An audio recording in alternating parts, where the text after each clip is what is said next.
We're going to always need and benefit from tremendous immigration, but the most important responsibility we have as a federal government is to make sure that Canadians themselves remain strong and positive and confident about immigration. According to our woke overlord, the most important responsibility that our federal government has is to, quote, make sure Canadians remain strong, positive, and confident about immigration.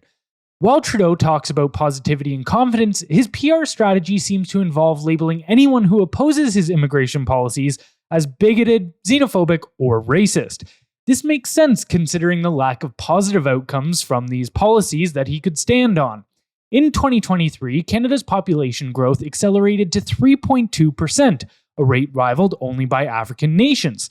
The country's population increased by 1.25 million last year, the largest in any 12-month period since Canada's creation in 1867, according to Statistics Canada. This excludes the roughly 2.2 million temporary workers, international students, or asylum claimants currently in the country.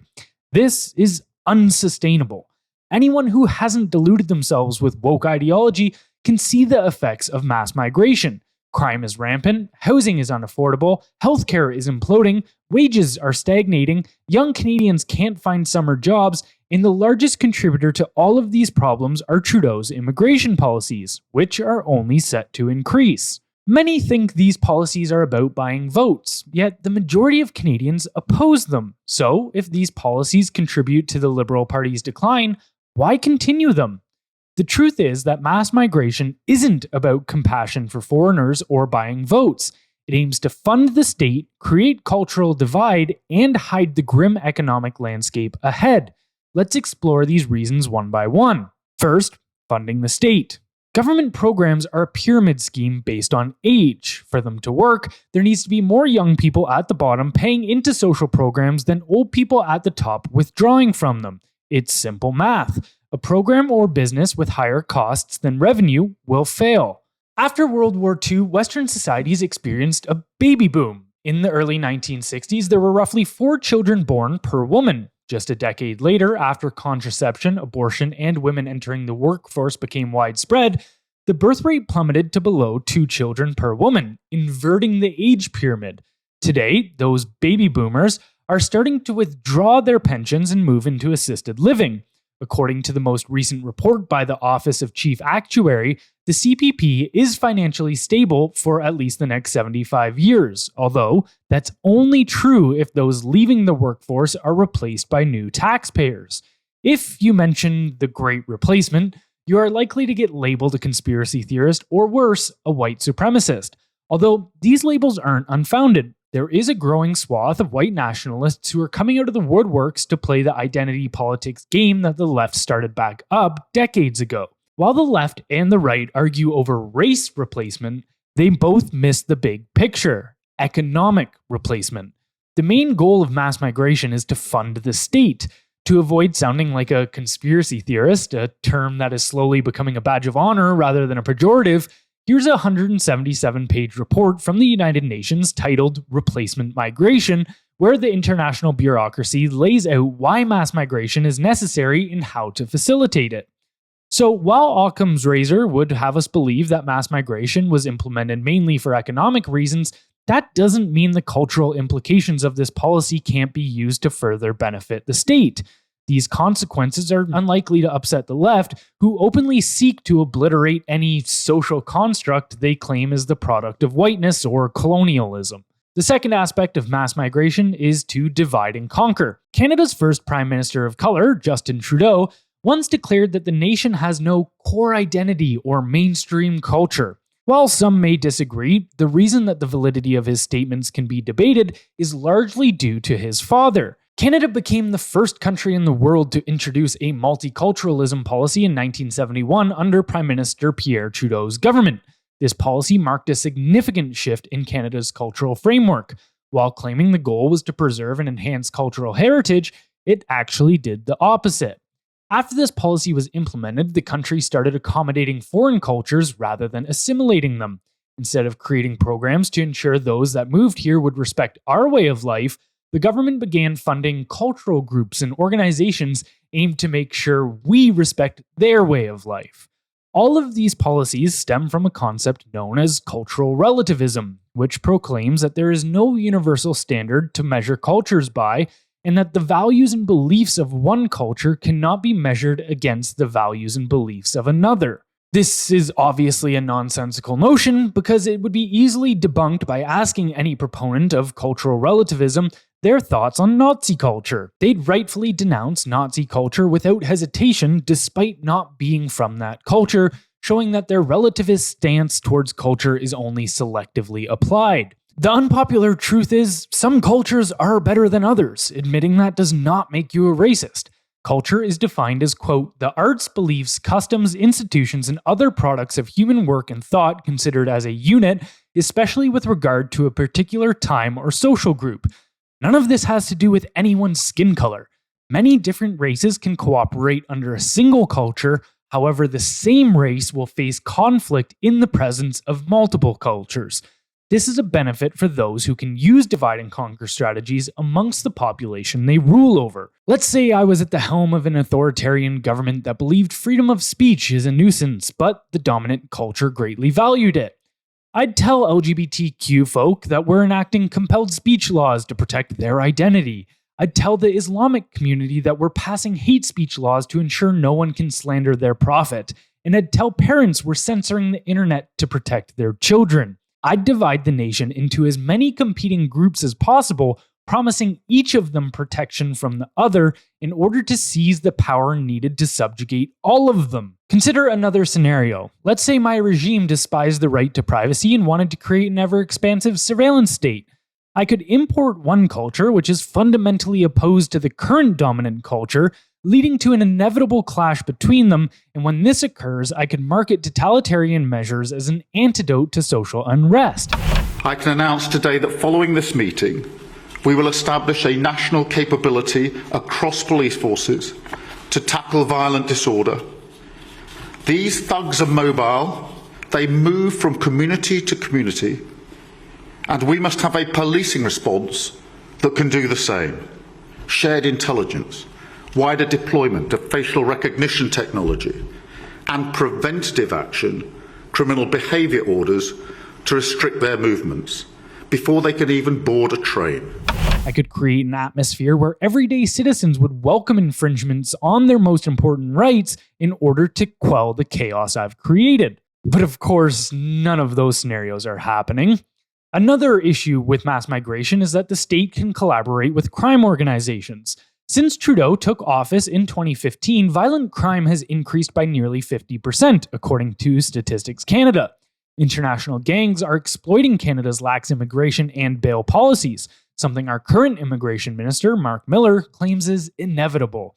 While most are only aware of the surface-level problem, such as an increase of 45% in auto thefts, almost all of which end up getting shipped back overseas to the perpetrator's country of origin, the depths of this problem are much more terrifying. As extensively reported by Sam Cooper, Chinese Communist Party-backed criminal organizations treat Canada like their playground. Crime syndicates are laundering their illegal funds through government-operated casinos and parking their profits in Canadian real estate, contributing to the housing crisis.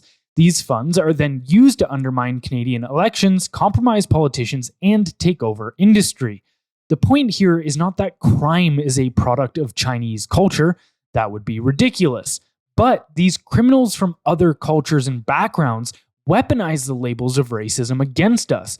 Corporate outlets and journalists won't dare ask if international crime rings are using diaspora communities within our borders as cover for crime, afraid of being labeled racist or of having these organizations pull funding. Now, it would be fair to ask, how does any of this possibly benefit those who are creating the immigration policies? Well, as noted, these organizations manipulate our elections. They successfully nudged the 2019 and 2021 elections in favor of our current ruling coalition, the Liberals and the NDP, who are both in favor of more immigration and looser crime laws. It is not hard to see an incentive structure here. Politicians create a favorable environment for criminal activity. Those criminals use government casinos to launder money, effectively funding the state, then use their profits to help those politicians get reelected. And then both the politicians and criminals label anyone who notices this scheme a racist, using our attitudes towards multiculturalism against us. Immigration and diversity allow the state to work hand in hand with criminal organizations from other cultures, accomplishing what they could not with a homogenized population, as they can socially tar anyone who notices with the label racist. The last main reason for mass migration is so that they can economic gaslight Canadians. The Liberal immigration policies have acted as a smokescreen hiding Canada's grim economic landscape. Recently, Justin Trudeau's lackeys, including Chrystia Freeland, Stephen Guilbeault, and other MPs, tweeted a forecast by the International Monetary Fund, or IMF. While this group of alleged pathocrats tries to rub this report in the faces of opposition, it only highlights that the Trudeau camp is either economically illiterate or manipulating the public at a scale which would make Machiavelli himself proud. What they won't tell you is the only reason Canada's economy is growing is because of mass migration. While some might argue that a growing economy is a good thing, we need to make a distinction between overall and per capita GDP growth. These are two wildly different concepts. Consider this example. If you have a house with 10 people, each making $10,000 annually, the GDP for that house would be $100,000. If you add 10 more people to that house and everyone now makes $7,500 annually, the GDP for that house would be $150,000. It's 50% higher with 10 people, despite everyone making 25% less. Arbitrary numbers aside, this is precisely what is happening in Canada. We're importing people at a rate that makes it seem like our economy is growing, but wages are stagnating, productivity is plummeting, and prices are skyrocketing. By endlessly printing money and importing unsustainable number of consumers, the state has artificially boosted demand while supply crashes, creating an economic time bomb. It's not a matter of if, but when this bomb will detonate. This is basic level economics. You can't have an expanding state, which is a non-productive entity that survives only by extracting wealth from productive entities, while the private sector shrinks or stagnates. The state is an economic parasite, draining its hosts, aka the citizens, of too many resources, leading to the slow death of both entities. This process has already begun. According to the Fraser Institute, the average Canadian now spends more on taxes than on shelter, food, and clothing combined. So here's the bumpy road ahead for Canada. There are two policies causing most of Canada's problems: out-of-control government spending and mass migration. There is a road that Canada can take, which will be bumpy but doesn't lead to a cliff. The nation needs to surgically remove the economic tumor known as the state. The social experiment of Canada has failed. Universal healthcare, welfare programs, and pensions are sinking.